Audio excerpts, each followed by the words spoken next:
प्रतिमा जी से जब जुड़ा तो अब आपको एक युवा साधिका के रूप में आप प्रकट दिख रही हैं। और मैं आपसे कहना चाहता हूं कि मेरे 20-25 साल के जीवन में मैं हिंदुस्तान के जितने आश्रम हैं सभी में मैंने अपना समय व्यतीत किया है। सारे संत महात्मा, आप किसी भी संत महात्मा का जो प्रतिष्ठित है और विश्व स्तर पर जाने जाते हैं, आप नाम लीजिए, मैं घटना बता सकता हूँ, मैं उनसे कब मिला, क्या घटना हुई, क्या संस्मरण रहा मेरे उनके साथ, क्या अनुभूतियाँ अनुभव रहे। कई आश्रमों में रहा। मेरे जब 27 दिनों से विरक्ति ली तो आश्रमों से मुझे कहा गया कि आप हमारे यहाँ के संचालन को देखिए, लेकिन अंदर से प्रेरणा नहीं हुई।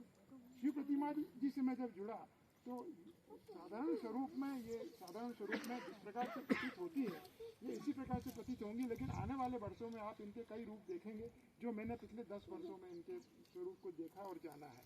और ईश्वर ने इनको चुना, अरविंद भाई को चुना और आपको चुना इस ऐतिहासिक क्षण के लिए। मैं समझता हूँ ये बड़े सौभाग्य के क्षण है। ये कैसे सौभाग्य के क्षण है ये आपको आने वाले वर्षों में पता लगेगा जब पूरे विश्व से लोग यहाँ इस जमीन पर आएंगे।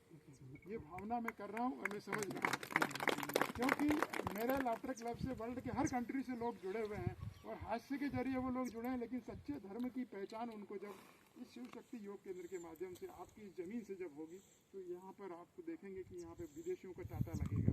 वो क्षण भी बहुत जल्दी आपके जीवन काल में आप देखेंगे आने वाले वर्षों में। तो हम सबका ये सौभाग्य है, तो मेरा ये सौभाग्य मैं मानता हूँ।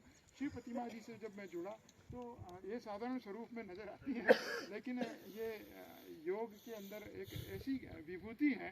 और शिव, भगवान शिव जो है उनको आदि योगी हम कहते हैं और शिव के अर्धनारीश्वर स्वरूप से भी हम परिचित हैं। तो शिव प्रतिमा जी वो विभूति है जो योग के अंदर आप समझें। इनकी जो स्टूडेंट्स हैं, वो अभी एक स्टूडेंट हमारे बीच में भी है। कहाँ गई? मंजू है। मंजू का वीडियो देखेंगे इंटरनेट पे, कल ही हमको दिखा रही थी वो। तो सारे आसन लगा लेती हैं और इनकी शिष्याएँ इतनी कुशल हैं, स्वयं प्रतिमा स्वयं इतनी कुशल है कि योग के सारे आसन वो लगा सकती हैं। और इनके स्टूडेंट्स पूरे हिंदुस्तान में हैं जो योग के आसन लगाती हैं, लेकिन योग के आसन लगाना योग नहीं है। और यही माँ का स्वरूप ये मात्र नहीं है कि योग के आसन सिखाना, लेकिन पतंजलि में भी है कि योग के आसन सीखेंगे, उसके बाद धीरे धीरे आप साधना मार्ग पे आएंगे तो परम तत्व से विलीन होना, मिलना। तो साधना मुख्य लक्ष्य है। तो इनके स्टूडेंट्स योग की साधना सिखाएंगी, जहाँ जहाँ दिक्कत आएंगी प्रतिमा गाइड करेंगी। एक भगवान शिव का एक स्वरूप और याद आता है, एक नृत्य से वो बड़े जाने जाते हैं। कोई मेरे बताएंगे कौन से नृत्य से भगवान शिव? नटराज, जिसको तांडव कहते हैं। तो मैं इतने आश्रमों से जुड़ने के बाद भी शिव प्रतिमा जी से क्यों जुड़ा, इसका भी कारण, और अरविंद जी भी क्यों जुड़े और आप सब लोग भी जुड़े, क्या कारण है ये कहना चाहूँगा। शिव का एक प्रसिद्ध नृत्य तांडव। तो कई विविध रूप हैं प्रतिमा जी के। युवा अवस्था में ही आप साधना मार्ग पे चली गई थी और अभी भी ये चीज युवा रहने वाली है परमात्मा ने चाहा तो। लेकिन नृत्य के क्षेत्र में भी इन्होंने इतना अद्भुत कुछ आयाम स्थापित किए कि इनकी स्टूडेंट जो नृत्य के क्षेत्र में है वो भी बहुत आगे गई है।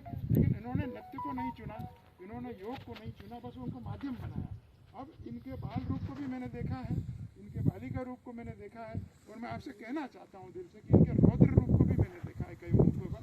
तो कभी ऐसे मौके भी प्रसंग आएंगे जब कभी आपको इनका रौद्र स्वरूप भी देखने को मिलेगा, तो वो भी ईश्वरी स्वरूप का ही एक लीला का ही एक अंग है। शुरू में मैं समझता हूँ हमारे मन में संशय आते हैं, आ सकते हैं, पर वो सारे संशयों का निवारण होगा और ये साधना केंद्र जो है अंतर्राष्ट्रीय स्तर पर अपना मुकाम बनाएगा। बिल्कुल मैं ये भावना रखता हूँ। तो चूँकि बहुत सारी बातें कही जा सकती हैं, समय के साथ वो चीज़ें स्वतः प्रकट होंगी तो वो ज़्यादा प्रभावशील रहेंगी। मैं अपने मुंह से कुछ भी कहूँगा, उसके साक्षी आप जब स्वयं बनेंगे तो वो स्वतः ही होगा। तो मैं आप सभी को बधाई देता हूँ और विशेष रूप से अरविंद जी को बधाई देता हूँ। अरविंद जी और बिश्नोई समाज जो पर्यावरण के लिए इतना अद्भुत काम करता है, आप अखबारों में पढ़ रहे होंगे, पर्यावरण के लिए हम भी काम कर रहे हैं। एमओजी लाइन में हुकुमसिंह मिल में जो पेड़ कट रहे हैं, अभी 51 लाख पेड़ लगा करके हमने वर्ल्ड रिकॉर्ड तो बना दिया, लेकिन कैलाश जी से मेरी स्वयं कई मीटिंग्स में चर्चा हुई कि जो हमारे बुजुर्ग पेड़ हैं उनकी रक्षा भी होना चाहिए। तो बिश्नोई समाज पर्यावरण की रक्षा के लिए जाना जाता है, आप उनके प्रतिनिधि है कई लोग उसमें से, और जो भी पर्यावरण प्रेमी है वो ईश्वर का प्रतिनिधि है। तो हम पुराने वृक्षों का भी संरक्षण करें, उस पर्यावरण के लिए भी अरविंद भाई ने जो मुझे बताया कि लाखों पेड़ लगाए, विश्नोई समाज ने भी बहुत काम किया, तो मैं बधाई देता हूँ इस समाज को। और विश्नोई समाज की चर्चा तो पूरे जगत में है, जब वो काला हिरण का शिकार हुआ था तब से। तो पर्यावरण के लिए जिस प्रतिबद्धता को विश्नोई समाज ने दिखाया है और जिस प्रतिबद्धता को आप लोगों ने आज यहाँ आकर के दिखाया है, इसका ज़रूर परिणाम आने वाला है और अद्भुत परिणाम आएगा और हम सब उसके साक्षी होंगे। आप सबको बहुत बहुत प्रणाम करता हूँ। और प्रीतिमा जी को भी हम सुनेंगे, पर उससे पूर्व सारंग जी को मैं चाहूँगा कि उनके कल ही मैंने एक इंटरव्यू लिया है उनका, सोशल मीडिया पे वो धीरे धीरे वायरल हो रहा है। मैंने उनसे पूछा कि आपके अंदर क्या प्रेरणा जगी, क्यों आपके अंदर, तो ये देखिए इतना नर्मदा का तट है और यहाँ पर एक आसन और आश्रम जब बनेगा तो क्या अद्भुत सामंजस्य होने वाला है, उसकी कल्पना आप करिए, आपको बहुत आनंद होगा। मैं परम प्रिय अरविंद जी को आमंत्रित करूँगा कि 2 शब्द कहेंगे, उसके बाद प्रीतिमा जी आशीर्वचन स्वरूप 2 शब्द कहेंगे। आप फिर आप अपने